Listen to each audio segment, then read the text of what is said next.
La photo du boulevard du Temple a été prise à Paris par Daguerre en 1839 et il s'agit du point de vue qu'il avait directement de sa fenêtre. Cette photo est donc l'essai concluant de Daguerre. De plus, par rapport à la photo de Niepce, le temps de pose a considérablement diminué. Ici, il faudra compter entre 20 et 30 minutes de temps de pause pour obtenir des superbes détails, contre plusieurs heures pour Niepce. Ce temps de pause d'une vingtaine de minutes explique que le boulevard soit complètement vide, les passants et calèches n'ayant pas eu le temps de se fixer sur la photo, sauf un homme qui visiblement se faisait cirer les chaussures, donc en l'occurrence il y a 2 hommes sur la photo. Ils sont donc restés immobiles suffisamment longtemps pour apparaître sur le cliché final. Double bonne surprise donc pour Daguerre. Le procédé consiste toujours en une plaque de cuivre sensibilisée, mais cette fois avec une couche de sel d'argent, recouvrant la plaque qui, exposée à des vapeurs d'iode, devient sensible à la lumière. On appelle cela de l'iodure d'argent photosensible. L'image est ensuite révélée aux vapeurs de mercure,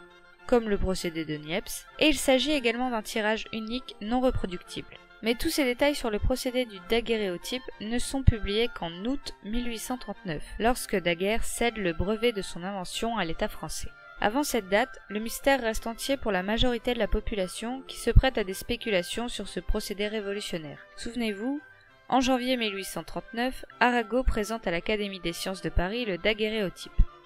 Sauf que l'absence volontaire d'informations sur le mode de fabrication des images pousse certains à douter, d'autres à parler de magie noire ou encore à contester l'innovation et se proclamer précurseur de l'invention. L'une de ces contestations est prise au sérieux en Angleterre. En effet, le 31 janvier 1839, William Henry Fox Talbot présente un tout autre procédé photographique sur papier devant la Royal Society de Londres. Ce dernier avait lui réussi à obtenir des impressions négatives depuis 1835 grâce à de petites chambres obscures.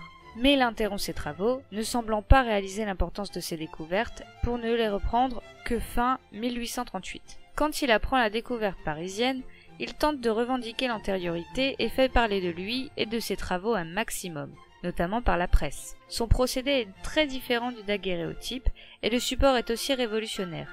Les images sont réalisées sur papier. Même si Talbot a inventé le procédé du négatif et a permis des avancées considérables quant au support photographique, Daguerre a bel et bien réalisé la première photo positive d'un être humain. Daguerre reçoit donc une pension annuelle pour son invention, ainsi que le fils de Niepce. Dès 1939, et surtout à partir de la publication des secrets du procédé, un tas d'apprentis photographes émergent et mettent au point leur propre procédé, parfois en des temps records. Ces expériences ne sont pas toutes concluantes, mais le journal londonien Athenaeum précise en juin 1839 « Il ne se passe pas un jour sans réception d'une lettre faisant état d'une découverte ou d'une amélioration imaginée apportée à l'art du dessin photogénique ». Merci donc à tous les inventeurs de 1839 qui ont permis ces avancées considérables. Si vous souhaitez connaître la suite de l'histoire, n'hésitez pas à vous abonner à ma chaîne et à mettre un petit pouce bleu. Merci.